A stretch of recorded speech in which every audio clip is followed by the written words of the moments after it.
This UCSD TV program is a presentation of University of California Television for educational and non-commercial use only.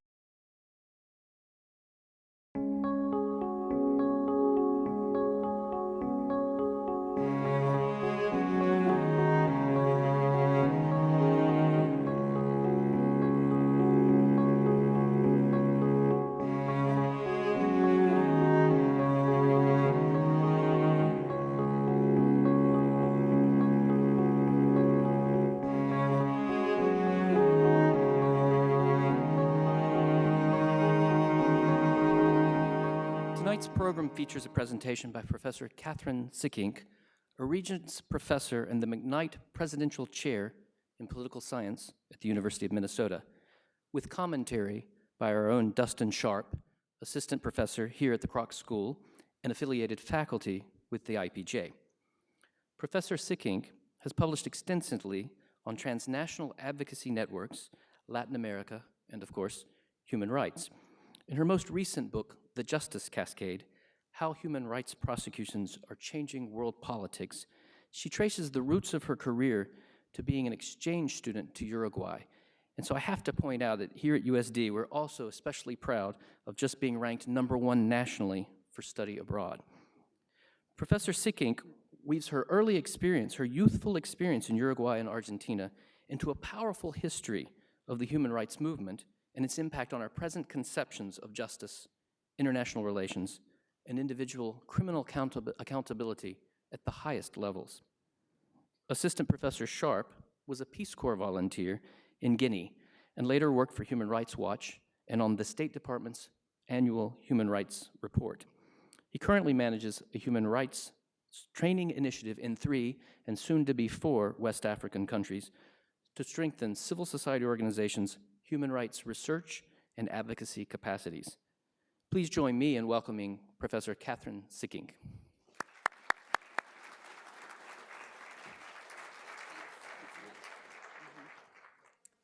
Well, thank you very much. It's a pleasure and honor to be here at the Joan Kroc Institute to help you celebrate Human Rights Day.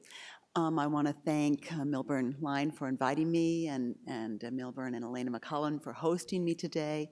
Thanks to Dustin Sharp for his remarks. I look forward to conversing with him, and also to Jerry Mackey and the Global Justice Center at UCSD for co-hosts, as well as the other co-hosts. And also what a special honor to speak at this event honoring the Stamen family. So I'm speaking tonight about as Milburn said, about my just released book, The Justice Cascade, How Human Rights Prosecutions Are Changing World Politics, was published by W.W. Norton in September. And as Milburn mentioned, I got interested in this topic really 30 years ago when I was an undergraduate, like a few people in the audience who aren't out studying.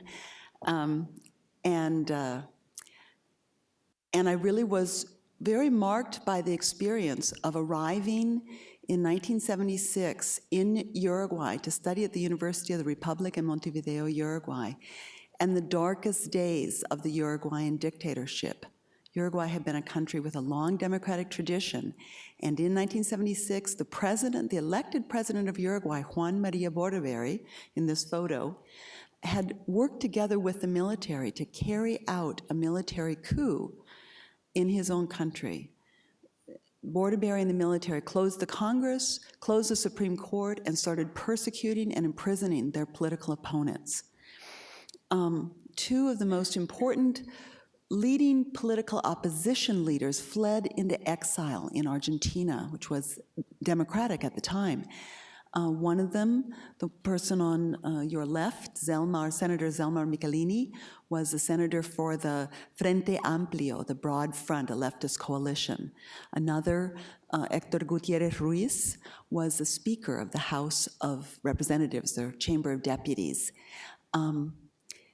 When the Argentine military carried out a coup in March 1976, all of a sudden their exile was threatened. And in the middle of the night, they were taken away by unknown security forces, and 3 days later, their bodies appeared with signs of torture in the streets of Buenos Aires. We now know that they were killed by a joint security operation between the Argentine and the Uruguayan military, something called Operación Cóndor, the Condor operation. But at the time, no one quite knew who was responsible. And one of their colleagues, another opposition politician, Wilson Aldunate, here on your right, was also going to be kidnapped, and he narrowly escaped a kidnapping attempt. So as he got ready to flee into exile in London, he wrote an open letter to the new military president of Argentina, General Jorge Videla, who's there on your left. And in that letter to Videla, this is what Wilson Ferreira said. The letter ended this way. He said, "When the hour arrives of your own exile, which will arrive, have no doubt, General Videla, if you seek refuge in Uruguay, a Uruguay whose destiny will once again be in the hands of its own people, we will receive you without cordiality and affection, but we will grant you the protection that you did not give to those whose deaths we are today grieving." Now, for me, what's interesting about this is that Wilson Ferreira, in the hour of his greatest despair, after all, he just had escaped an attempt on his life. His dearest friends had been tortured and killed. He can imagine a time when Uruguay is a democracy again. And he can imagine a time when Argentina is also a democracy and when General Videla has to flee into exile in Uruguay. But what he cannot imagine is that anyone will be held criminally accountable for the crimes they just committed. In other words, he doesn't say, you will come to Uruguay and we will give you a trial. We will give you the due process that you denied to those we grieve today, and we will convict you and put you in prison for your crimes. So the puzzle I want to talk to you about tonight is, how did it happen that in that short time, short in at least in political or historical time, we moved from a situation in 1976 where even the victims of human rights violations could not imagine accountability, could not imagine criminal accountability. And yet, today, as we see, a number of presidents and heads of their country have been held criminally accountable and sentenced to life in prison for human rights violations. So what happened in the world to make accountability possible? Bordaberry found out much later, not until April 2010, was Bordaberry finally held accountable, sentenced to 30 years in prison. He died last summer, serving his term. So the questions I want to talk to you about tonight are these three questions. I'm going to kind of rush through the entire argument in the book. I hope you'll bear with me. The first is, well, how did this happen, that we could move from not imagining criminal accountability to having it be, if not common, at least possible? What effects do these prosecutions have? Do they make any difference? Do human rights actually improve because we hold people accountable? And then, how can this help us think about important theoretical debates in international law and about deterrence of crime? The question one really has two parts I want to talk to you about. One is, how did this trend first emerge? And second, how did it begin to spread around the globe, these practices? This is an overview of the entire book. Basically, what the book does is it takes up each of these questions. It has a part for each of these questions, a part about creating individual criminal accountability, a part about spreading the ideas, and then a part about measuring whether human rights prosecutions make a difference. In that third part, I have a whole chapter on the United States. not going to talk about that tonight, but I'd be happy to answer it, questions in the question and answer period. Basically, anytime you say there's a justice cascade, people are going to ask you the question, the good question, well, what about powerful countries like the United States? Are we affected by the justice cascade? Now, the argument I make in the book is that there's three ways of thinking about accountability. Before World War II, there was the impunity model or the sovereign immunity model. Basically, states and state officials were not held accountable for human rights violations. As you know, after World War II, we had the first episode of state accountability, of individual criminal accountability, the Nuremberg trials, the Tokyo trials. And those were both a really important precedent for what I'm going to talk about today, but they were also the exception that proved the rule. In other words, it was only possible to hold state officials accountable if they were utterly defeated in a war. Only a foreign power could step in and hold them accountable. And so what's interesting is that after World War II, there weren't a lot of other trials that mirrored the Nuremberg trial. Instead, states built up a human rights system through the United Nations that was a state accountability system. Basically, if a state violated rights, you could try to complain to the United Nations about the actions of that state. You could try to hold the state accountable. But individuals were never sent to prison. Individuals themselves were never held accountable. And it was not until the mid-70s and the early 80s that the first trials for individual criminal accountability were held after Nuremberg. But those trials were very different than Nuremberg. They were not the result of military victory. They were held in countries like Greece and Portugal and Argentina, where those states were holding their own former officials accountable for human rights violations. So I'm going to talk about individual criminal accountability at three levels. At the level of international prosecutions, this is what we mainly hear about today.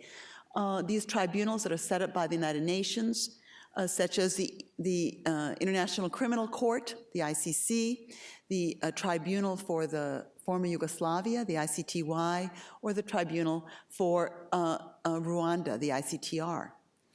We also hear about foreign or transnational prosecutions. Probably the most famous of those was the trial of General Augusto Pinochet of Chile in the United Kingdom. So he's being held accountable in courts in Spain and in the United Kingdom for crimes committed in Chile.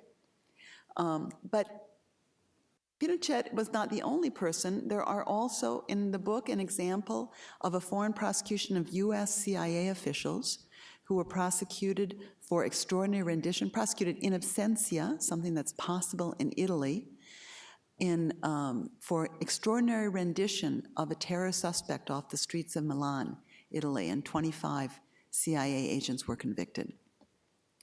And then finally, I'm going to talk about domestic prosecutions, and those are the prosecutions conducted in a country for human rights violations in that country.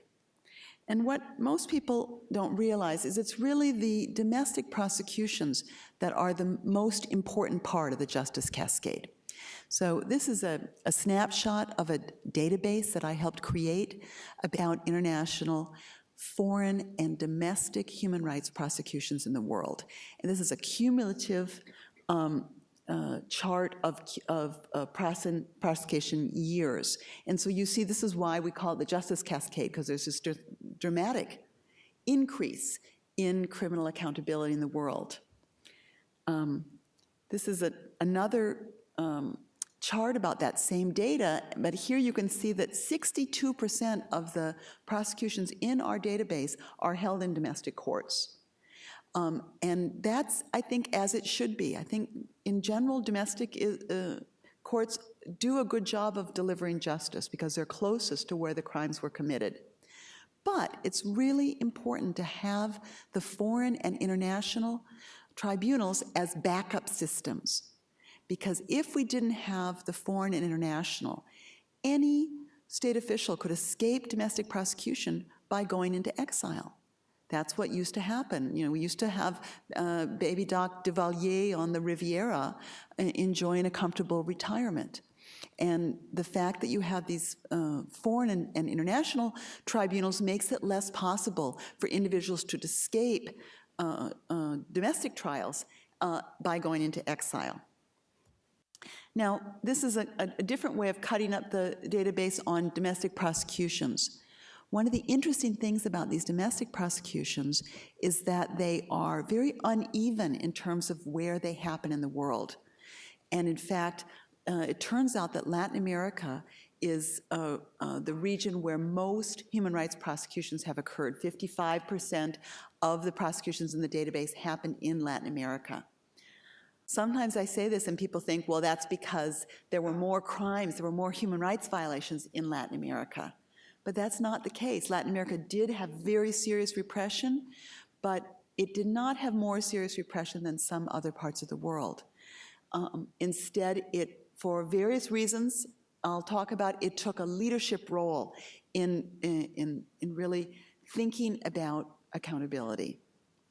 Also, there were lots of prosecutions in Europe, the gray pie there, the gray piece of the pie, in Africa as well, and much less in Asia and the Middle East. Now, this varies with time. So one of the things, as we've seen these transitions to democracy in the Middle East through the Arab Spring in places like Egypt and Tunisia, this pattern could change. And already we know that the former president of Egypt, Hosni Mubarak, is on trial in Egypt today. What we would call a human rights prosecution, because it's for the killing of individuals in street protests in Egypt before the transition. So this pattern could change over time. This is a pattern about the foreign and international prosecutions, and this tells you what was the region where the human rights violation was committed. And what's interesting here is that you see that 51% of the prosecutions involve crimes committed in Europe. And so contrary to some people think, oh, these international tribunals, they're only for countries in the global south. These are, some people say these are tribunals in Europe for crimes in Africa. Well, at least our database is showing that for the time being, these are mainly tribunals in Europe for crimes in Europe. This probably is largely because, in fact, very much because the tribunal for the former Yugoslavia, the ICTY has had many prosecutions, and so this pattern partly reflects the activity of the ICTY. As the ICTY is closing down, as you know, it's just judging its last cases right now, and as the International Criminal Court starts taking on more and more cases, we could see this pattern change. Now, the early trial adopters, these are the first 10 countries in our database that first use domestic prosecutions, that first hold their own officials accountable for past human rights violations. And as you'll see, it's 2 Southern European countries and all the rest Latin American countries. One reason for this is that these are prosecutions that happen in transitional countries, countries that have had a transition from authoritarianism to democracy. This is the so-called third wave of democracy that Samuel Huntington spoke about. And one reason we see this pattern is that's the pattern of the third wave of democracy. It started in Southern Europe and then continued through Latin America, went then to Eastern Europe, and then continued in Africa. We might see that today the third wave of democracy continues to go through parts of the Middle East. And so partly these early trial adopters are the countries that experienced early transitions. But it's not quite so simple, because some countries like Greece and Portugal and Spain all had transitions to democracy at the same time in Europe. And yet Greece and Portugal had trials. Spain, to this day, has had no criminal accountability for human rights violations during the Franco regime. And so one question is, same thing, you know, Argentina and Bolivia had these early trials, and yet you'll notice that Uruguay is not on this list. as an early adopter, nor is Brazil, which had a transition around the same time as Argentina and Bolivia. So it's not enough just to have a transition to democracy. Other things had to happen for a country to be an early trial adopter. And so these are some of the things that seem to help us, seem to help explain why some countries are able to hold their own state officials accountable and why others are not. And there's this, now here I'm going to start using political science language, so bear with me a while. But this one important difference is a difference of what people who work on transition call ruptured and pacted democratic transitions. So a ruptured transition is a transition like in Argentina, where you'll remember, some of you will remember the Argentine military towards the end, to shore up its popularity, invaded the Falklands or Malvinas Islands. And they had a disastrous defeat.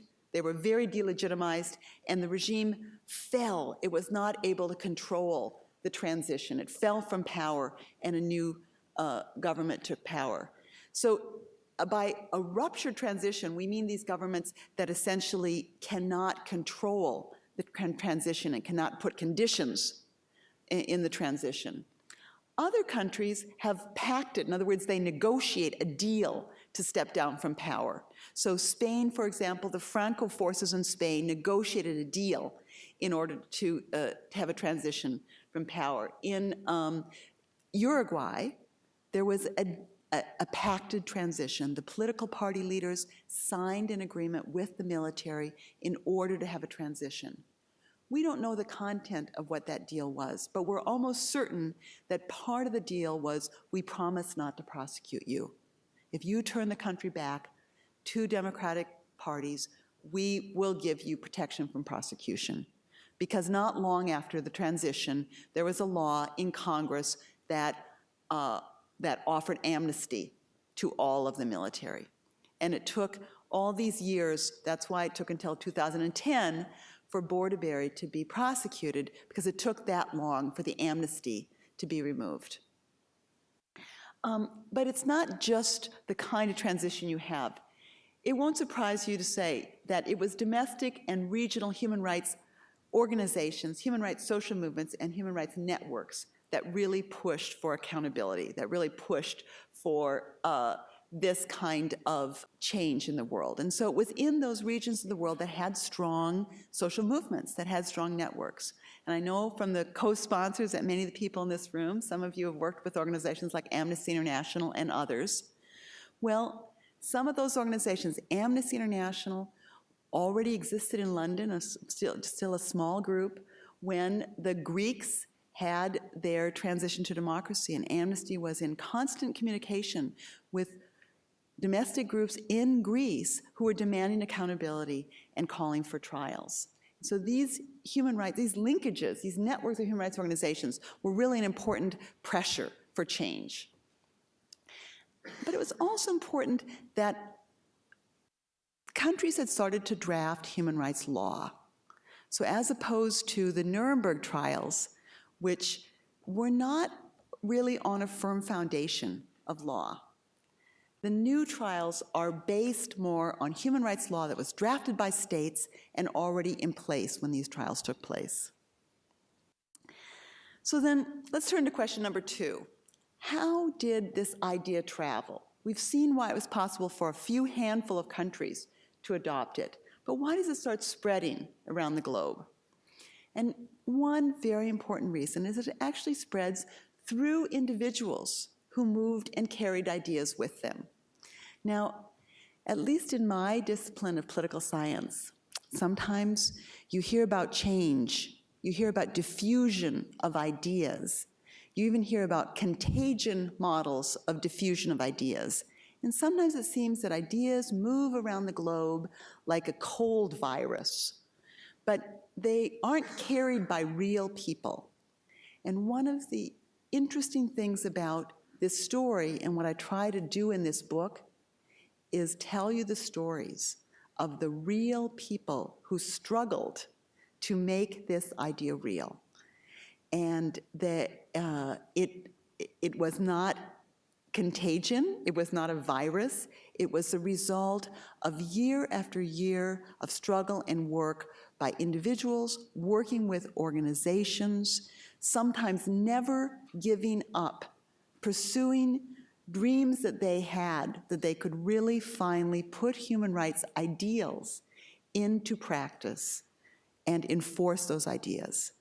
So here we are. Human Rights Day, as you know, is the anniversary of the 1948 Universal Declaration of Human Rights. But when the Universal Declaration of Human Rights was passed in 1948, it was a set of principles. It was a set of aspirations. It wasn't even law yet. And then it got turned into law, but that law often didn't have any teeth. And we all know that sometimes if you have law, but you don't have any enforcement, the law doesn't get implemented. And so human rights activists around the world worked because they wanted to find a way to finally put the high ideals of the Universal Declaration for Human Rights into practice, and they wanted to find a way to enforce those ideals. Human rights prosecutions are one of those tools that has been developed to try to finally enforce and put into practice the ideals of the Universal Declaration of Human Rights.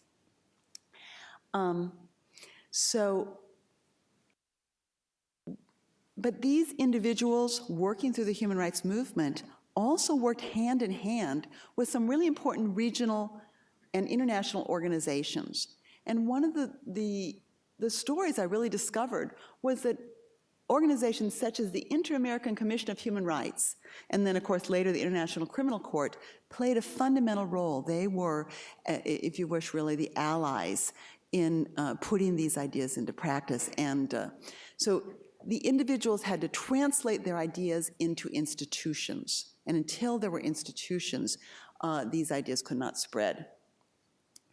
And then eventually you get a point where through diffusion, states start modeling their practices after other states.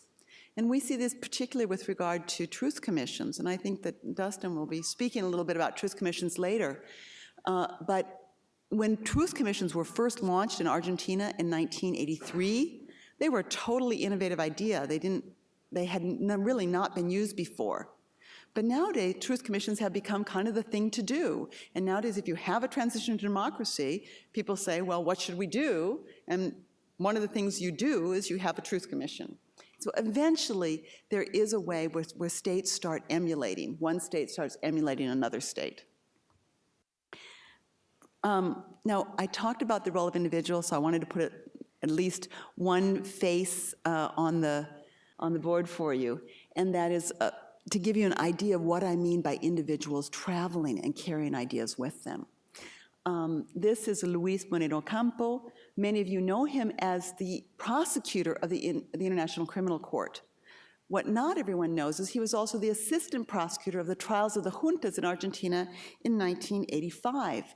And so that is, that's the young Luis Moreno Campo there in the photo on your right. And he's facing right there in front of him, the man with the glasses. That's General Jorge Videla, who you saw earlier, the former president of Argentina, the person that Wilson Ferreira wrote his open letter to. So here, just 9 years after Wilson Ferreira wrote his letter, his open letter to Videla, here's Videla sitting in court in Buenos Aires, Argentina, where he was eventually sentenced. But then, when they set up the International Criminal Court, eventually Moreno Campo was asked to come and be the prosecutor, one of the most important figures in the International Criminal Court. And he was asked to do so because he was one of the people who had hands-on experience with prosecuting these large-scale human rights litigations. Now, I interviewed a lot of these people, I interviewed them, and so I asked Luis Moreno Campo, what did he learn by being an assistant prosecutor in Argentina that helped him at the ICC? And I got some answers I didn't really expect. One of the things he said was, I learned how to prosecute a case when you can't depend on the police to go and arrest the people you indict. Remember, this is 1985 in Argentina, Recently there's a transition. Most of the police are still the police of the authoritarian period, and they're trying to send these police into the barracks to turn over indictments. So it wasn't always easy to try to get the police to arrest the people they were indicting. Well, it turns out that the ICC has the same problem. As you know, the International Criminal Court doesn't have its own police, and it depends also on others, in this case, states, to arrest individuals that are indicted. This is why, very often, individuals are not turned over immediately to the ICC. But the other thing that Moreno Ocampo said, I thought was interesting, is he said, I learned how to basically prosecute cases while we're in the process of creating the law.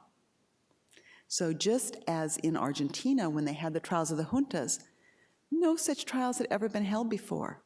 They didn't have a model they could turn to. And so they had to they were making this up as they were going along. Well, also at the ICC, it's the first ever permanent international criminal court. And so they don't have a model either. And so in both cases, Moreno Ocampo realizes literally they have to create the institution as they're prosecuting cases. I want to just briefly, this sort of briefly sums up the argument about the book, and that is the emergence of these ideas. And that is there's really what I call two streams and one stream bed. Here you notice I've got the water metaphor going strong here. There's a justice cascade that has two streams running into it and a hard law stream bed. The first stream is a stream that most international lawyers are familiar with. It's the one that goes from Nuremberg to the tribunals for Yugoslavia and Rwanda, the ICTY and the ICTR, and it ends up at the Rome Statute where the International Criminal Court was created. But the second stream is the one that people often ignore, and that's the one that I tell about these domestic countries. They started prosecuting their own officials. So Argentina, Greece, Portugal, and then about 20 other countries that prosecute their own officials before the ICTY is even up and running. So a lot of people think, oh, this all starts with the international community and international lawyers who know the right thing to do.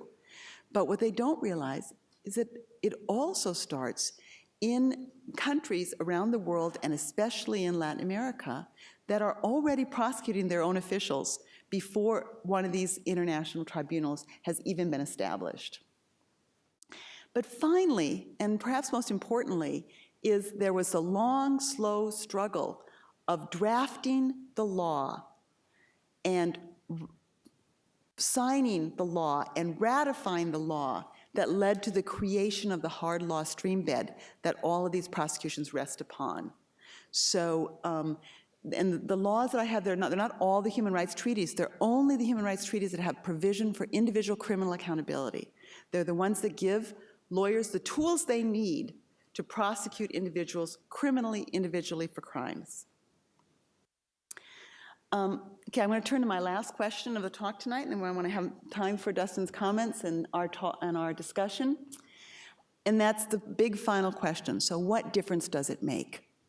Does it make any difference on human rights practices? What about democracy, rule of law, conflict and war? What can we say about the effect of human rights prosecutions? And first, there's a lot of arguments about this in my field. There's some people who say, yeah, human rights prosecutions should make a big difference. First, from what I said earlier, that a lot of people have long thought that unless you have enforcement of law, you're not going to get compliance.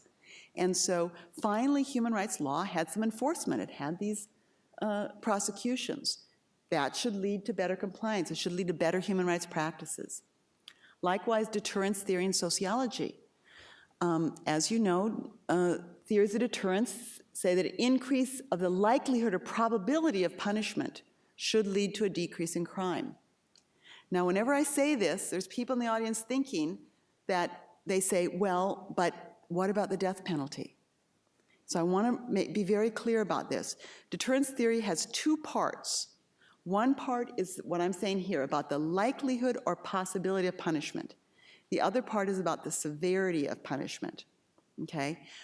We know that there is not evidence that more severe punishments lead to a decrease in crime, okay? So that's not the argument I'm making. It's not about severity.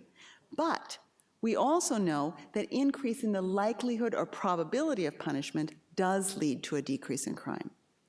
And in the international system, back in 1970, there was a zero likelihood of punishment. If you were a state official, you could anticipate utter impunity. In other words, because you couldn't even imagine that you're going to be held accountable. Since that time, there's been an increase, an important increase in the likelihood of punishment. And so deterrence theory should lead us to expect that should lead to improvements in human rights. But there's other people who say, no, these trials are trouble, basically. They're going to cause problems. First, there's always the worry that if you try to prosecute the military, that they will carry out a coup. They will overthrow your democracy. And the truth is, that's what the Uruguayans were worried about. That's why the Uruguayans passed the amnesty law. They were so afraid that when they recently had returned to democracy, and people were finally breathing free again, they were so afraid that was going to be reversed by another military coup.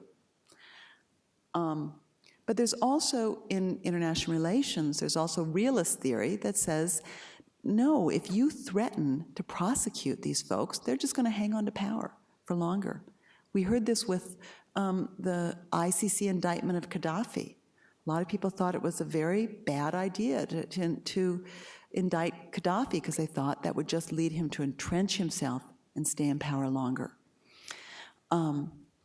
So there's alternative arguments out there that say trials are a bad idea.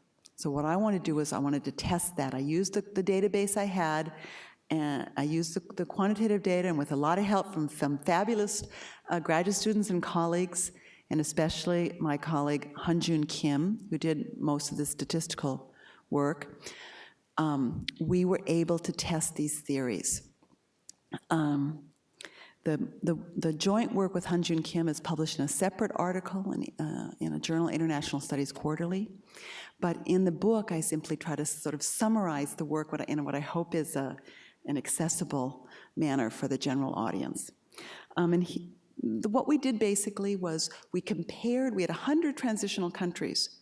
Some of those countries had used human rights prosecutions, but more had not used prosecutions. So we were able to compare the countries that used prosecutions with countries that did not use prosecutions to try to look at what impact prosecutions had. And this is just a really simple, this is not the complicated statistical analysis, of a simple average representation of the overall argument in the book. And I'm just going to talk about the upper table here. Basically, the scale on the far left is a repression scale. That's a scale that we use where we code human rights practices.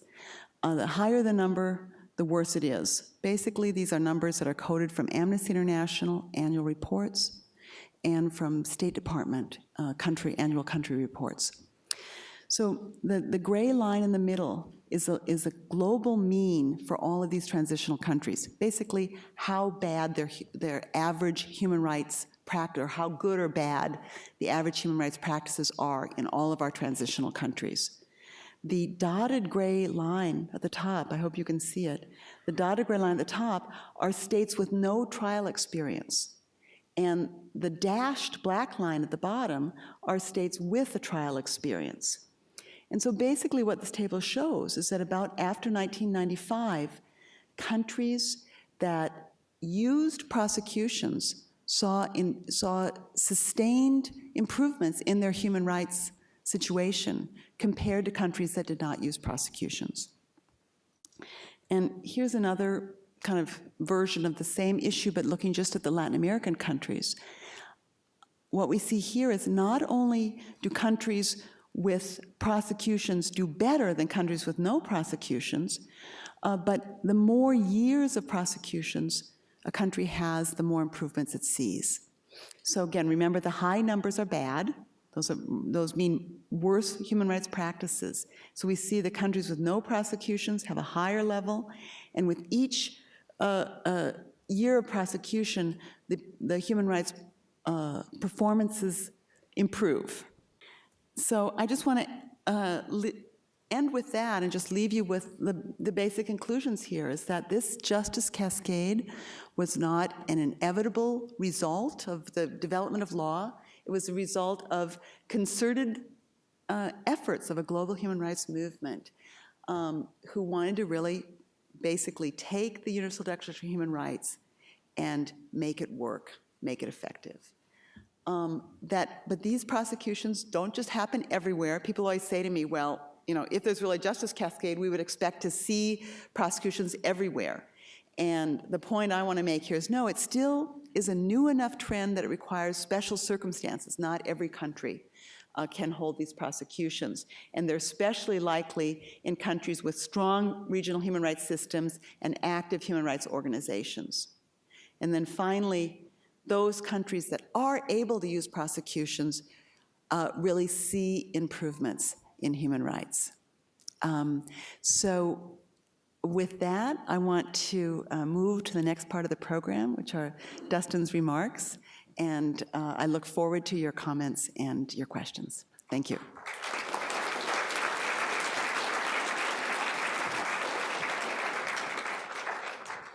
So I'm going to have a lot of very positive things to say about the Justice Cascade and Professor Sikink's book. But before I do that, I wanted to show a brief video that shows some of the negative sides of the Justice Cascade that some of you may not have appreciated.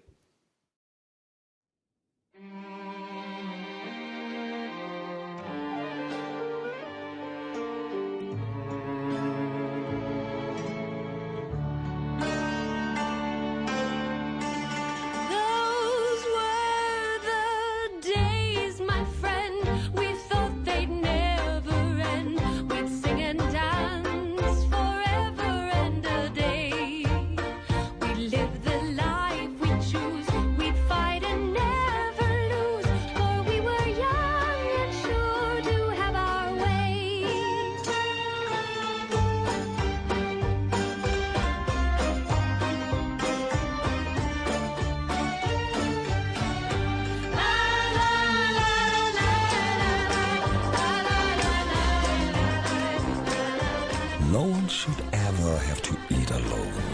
So get a Nando's six-pack meal for $6. So as you can see from this video, there are some people out there who are not going to like the news and the story that's told in this book, which is that little by little, the world is becoming a lonelier place for members of the exclusive dictators club. For a lot of other people, on the other hand, including scholars, including students, practitioners, policymakers, it's a terribly important book that I think is going to serve to influence not just academic debates, but also real policymaking in the real world. I sort of wear two hats. One is as a human rights scholar, and the other is as a sometime human rights activist. And so I wanted to react to Catherine's book from the academic side, but also from the side of a human rights activist. And so I'll start with the side of the scholar and the teacher.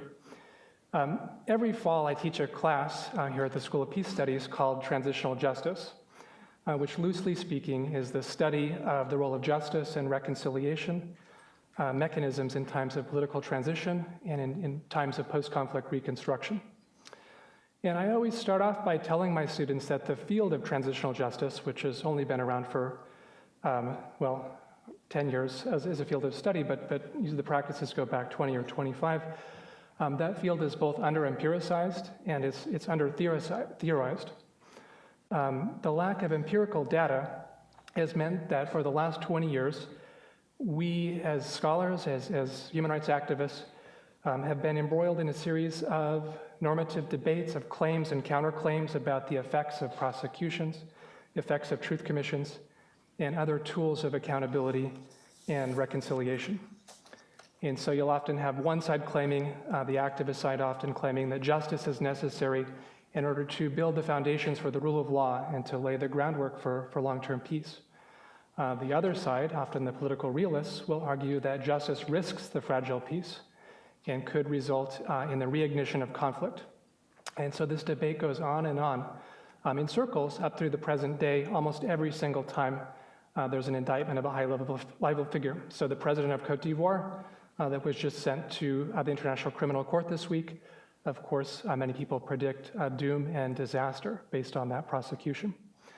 And so much of the thinking, much of the policy, the debates in transitional justice have been organized around these debates: peace versus justice, truth versus justice, amnesties versus prosecutions. And the reasoning in these debates is not bad as far as it goes. It's often based on personal experience, on important case studies, often on hunches. But it has lacked a comprehensive empirical foundation that would help anchor some of these claims on one side or the other, on the peace side or on the justice side. Both of these sides have often pretended to have a crystal ball. So I look into the crystal ball and I'll tell you what's going to happen in Cote d'Ivoire as a result of the prosecution of the former president. And the problem with the crystal ball is the answer it gives always depends on whose crystal ball you're looking in. The human rights activist sees peace and democracy flowering in Cote d'Ivoire. The political realist sees disaster in the face of the prosecution. Part of the reason for this lack of empirical evidence has been that we just didn't have enough lived experience with transitional justice over a long enough period of time to really create the necessary data set that's been created for this book. Part of it was also, though, the fact that the field was largely dominated by lawyers and by activists like myself who just can't do math. So we run away from the empirics. So I wanted to say, and just frame that for you, that the empirical work being done in this book and by social scientists like Catherine Sikink and others like Lee Payne is incredibly important to our understanding of the effects of transitional justice going forward. I mentioned that I always tell my students that transitional justice is under-empiricized, and I've given you a little bit of an idea of what I mean by that. It's also under-theorized. When you read analyses of transitional justice, whether it's an NGO or whether it's an academic, it's often based on a study of a single country, of a single mechanism. Somebody's making a certain critique about, say, the way that prosecutions went in Sierra Leone, or they're making a critique of the tribunals for the former Yugoslavia and Rwanda.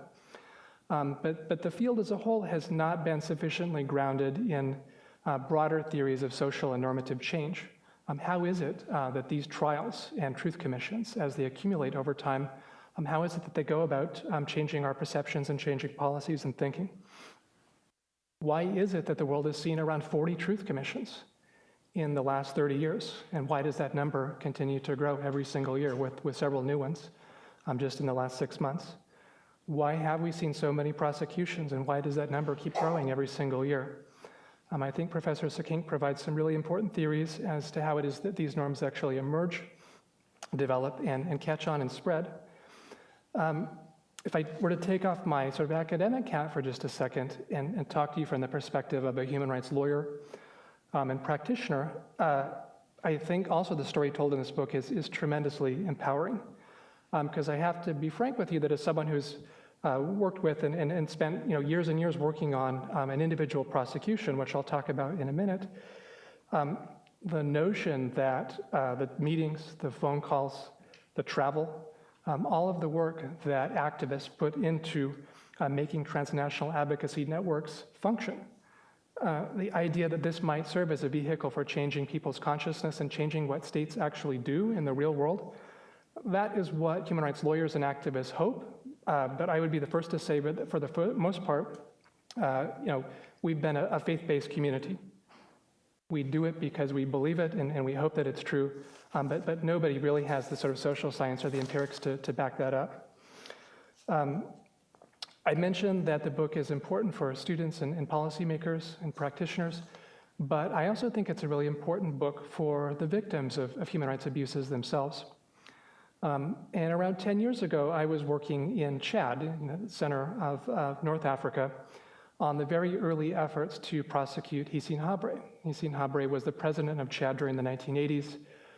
He lived off of support from the US government and France, who saw him as a bulwark against Gaddafi. And a truth commission that was appointed after his death estimated that he was responsible for the deaths of around 40,000 political prisoners. So not a nice fellow. So when I went to Chad in an effort to organize the torture victims and help them gather the types of evidence that would be necessary to try to prosecute Hissène Habré, he was being called the African Pinochet. When I sat down with these victims, and I think I said the word international justice, and one of the women there, a torture victim herself, looked up at me and she sort of chuckled and said, well, since when has justice come all the way to Chad? And it was a sort of striking realization for me that despite the work they were putting into that, for a lot of these torture victims, the notion of justice was much more of a punchline than it was a serious possibility.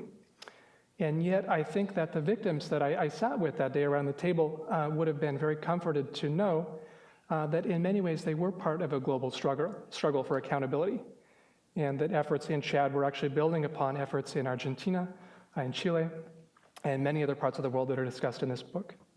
I think those same women back in 1991 would have been very encouraged to know that they were paving the way for prosecutions of other former African presidents, like Charles Taylor of Liberia, who's now in The Hague before the Special Court for Sierra Leone, and President Laurent Gbagbo of Cote d'Ivoire, who just made his first appearance before the International Criminal Court. 10 years later, I live in San Diego, not Chad, but a global coalition of NGOs is still working for the last 10 years to try to bring Hissène Habré to justice. I was only there at the very early days when we were gathering the evidence and starting the lawsuit. So to those who are in the trenches and trying to make these cases happen and further the justice cascade, that work towards accountability often feels a lot more like a justice trickle than it does a cascade. But I think that the notion that the broader arc, very recent history, bends towards justice and accountability, which is a story told in this book, can be very sustaining for those people who are in their 10th or 11th year of trying to put one of these dictators behind bars. I think that Professor Sekink is right to point to the emergence of the justice cascade, meaning that the norm has taken on a new legitimacy. At the same time, I think she would be the first to admit that the norm remains fragile, and it might not have the same purchase in all corners of the globe. In sub-Saharan Africa, where I do most of my work, the perception that powerful nations stand as an exception to the growing trend of worldwide prosecutions, and the perception, whether inaccurate or not, that the international justice movement has somehow singled out Africa for special attention can be corrosive and has in fact produced instances of backlash. So I think much work remains to be done to shore up the norms that serve to underpin the justice cascade in Africa, in Asia, those small wedges that you saw on the chart up there with the smaller numbers of prosecutions. And we might add that North America should be added to that list as well, where a lot of work needs to be done in terms of impunity in this country. I think the recent killing or targeted assassinations of people like bin Laden, Gaddafi, the American cleric Anwar al-Awlaki are further signs that the norm underpinning the justice cascade is not yet as tenacious as it needs to be. And in terms of the work that needs to be done going forward, though, one of the things that I really like about the book is that it provides some very important lessons for citizen activism. In the end, it's very often citizens, it's NGOs that play the crucial role in making rights real. It's not governments or intergovernmental agencies, it's citizens groups and activists. And it's through that continual process of activism, awareness raising, and action that eventually certain norms, like the norm that human rights abusers should face justice, are actually internalized by governments, and they're internalized by publics who come to see them as simply the right thing to do. What else would you do with someone who killed 40,000 people? Of course you put him in jail. He doesn't get the Nobel Peace Prize, although that's been the sort of historic joke. So I wanted to finish with a quote by the legal scholar Harold Coe, who's a scholar of what's called transnational legal process. But he also talks about this idea that those who make human rights real are people like us.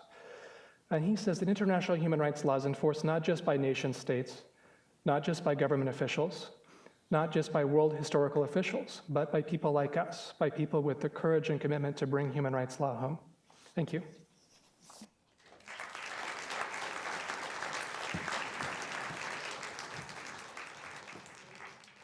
Okay, so Milburn wanted to present a small gift to Professor Sekink. Yes, thank you very much.